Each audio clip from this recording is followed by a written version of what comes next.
look at what a possible war between China and the United States looked like, it becomes clear that they could end up fighting a limited war over control of the East China Sea or the South China Sea and the islands in those large bodies of water.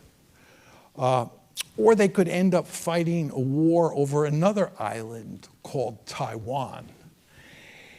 And these wars, especially the wars over the East China Sea and the South China Sea, would be fought in good part in large bodies of water, and they would not involve ground forces fighting on the Chinese mainland. And I think in that geographical space, it's conceivable to come up with, or it's possible to come up with plausible scenarios where nuclear weapons are used, because the collateral damage would not be great and you would think that you could keep things limited. This situation stands in marked contrast to the situation we faced in the Cold War. When we ran war games involving the United States and the Soviet Union in the Cold War, everything quickly devolved to the Central Front. We had this thing called the swing strategy. We would swing forces out of East Asia to the Central Front. The Central Front was the center of the universe. Yet when we ran war games, it was almost impossible to get a war started in Central Europe. And the reason was you had two massive armies, eyeball to eyeball, each armed to the teeth with thousands of nuclear weapons. Who in God's name was going to start a war on either the Soviet side or the American side? The chances that this would lead to nuclear Armageddon were pretty significant. And given those consequences, it's very hard to get a war started between the United States and the Soviet Union. You start thinking about the United States and the Chinese tangling in the South China Sea, much easier to imagine a war getting started. And then, of course, there's another nuclear danger in a war between China and the United States that I haven't talked about, and this is the threat of inadvertent escalation, which Caitlin Talmadge has worked on and people talked about this morning. The fact is that the Pentagon appears to have plans to launch massive strikes against the Chinese mainland in a war over Taiwan. And it is the case that Chinese nuclear and conventional assets are largely indistinguishable, and they're co-located in many cases. And the end result is that as we fight this conventional war, we may begin to erode or chip away at the Chinese nuclear arsenal. And that may give them cause to use nuclear weapons to tell us to cease and desist. I would argue that even if we don't chip away at their nuclear arsenal, we're able to avoid hitting their nuclear arsenal. If you start to launch massive air raids and naval attacks against the Chinese mainland, I think there's a very good chance that they would retaliate with nuclear weapons.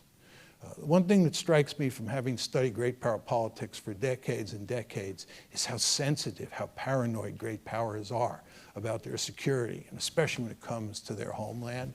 When you run the NATO alliance right up to Russia's border, you're really asking for trouble. You get into a war with China and you start to launch massive attacks against the Chinese mainland, I don't think they're going to sit there and take that. I think they're going to think long and hard about how to retaliate. And there are going to be at least a few people who are thinking about using nuclear weapons. If I were in Beijing, I'd certainly be thinking about using nuclear weapons. Third reason we don't want to be too optimistic is that the U.S. remains deeply committed to extended deterrence. As long as we're deeply committed to extended deterrence, right, the need to use nuclear weapons is always there. Some of you may say, oh, what we should do is eliminate all this emphasis on extended deterrence. I would say to you who advocate that, then get ready for a lot more proliferation. And then finally, to return to a point I made earlier, the Russians clearly are emphasizing nuclear weapons in their defense buildup. They are deeply fearful of the United States. You listen to people talk about the Russians are really scared of the United States. We're in their face. We're in their face. They know we're building all this counterforce damage limiting. You can't fool them any more than you can fool the Chinese. Tell the Chinese to pivot to Asia is really not designed to contain them. They laugh in your face, appropriately so. The Russians understand we're right in their face. They understand we're building all this counterforce. They're scared. Again, my study of great power behavior over time tells me when you scare a great power, you're really asking for big trouble. And you're really asking for big trouble when that country has nuclear weapons and doesn't think it can deal with you at the conventional level.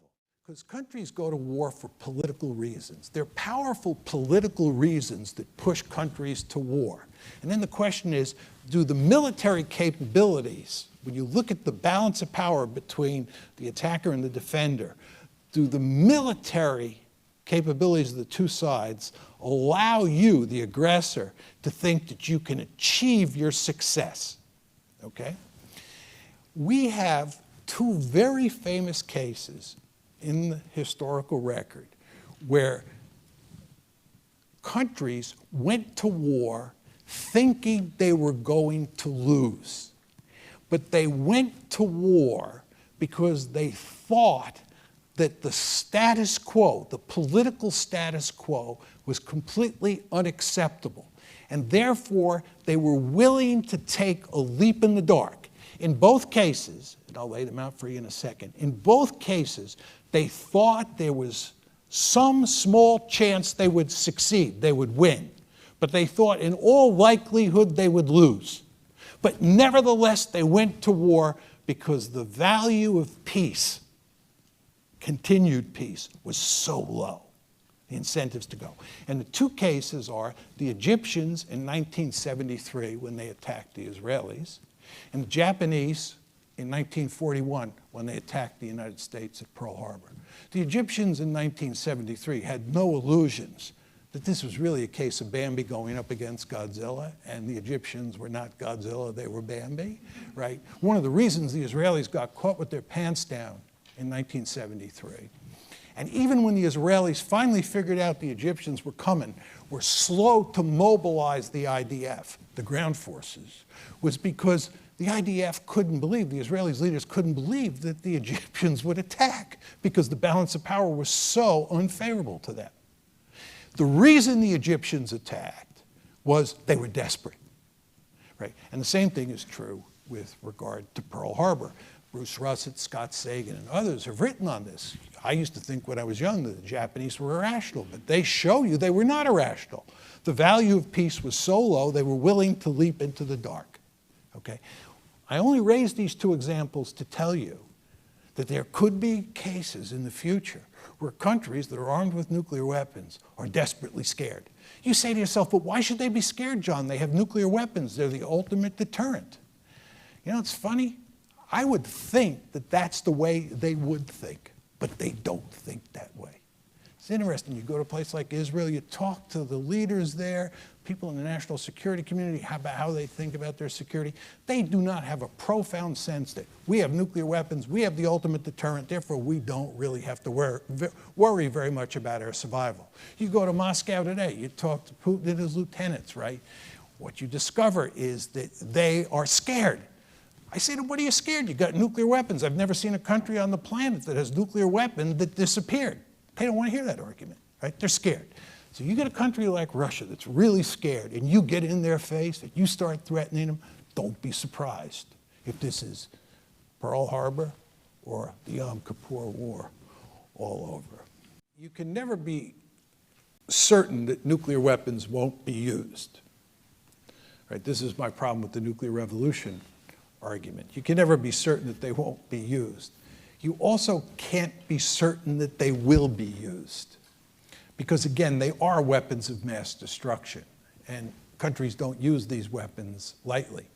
And also in the case of Russia and Ukraine, because of the geographical proximity, it's much more difficult for Ukrainians to think about lobbing nuclear weapons into Western Russia when you think about all the consequences regarding fallout and so forth and so on.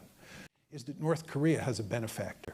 there are just real limits to how rough we can get with the North Koreans because the Chinese don't want us getting rough with the North Koreans.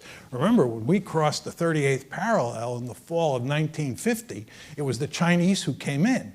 And when we fought the Korean War from 1950 to 1953, we were not fighting the North Koreans. It was the Americans against the Chinese. The Chinese made it manifestly clear in 1950 to 53 that North Korea is of huge strategic importance to them. And I believe if the North Korean regime, for example, were to implode tomorrow, the Chinese would be in there like that. The last thing they want to happen is to have a unified Korea under South Korean auspices, which means the Americans are up on the Yalu River, right? But just with regard to nuclear weapons, it's very tough for us to get tough. It's very tough for us to get tough with North Korea, because if we threaten to bring the regime down, that automatically triggers Chinese intervention. In the case of Iran, if we are able, and I don't think we'll pull this off, but if we're able to bring the Iranians to their knees, at this point in time, there's nobody who will come to Iran's rescue. So I think this is a hopeless situation, and we just have to live with the fact that that North Korea is going to have nuclear weapons for the foreseeable future, and do everything we can to make sure we don't have a nuclear war.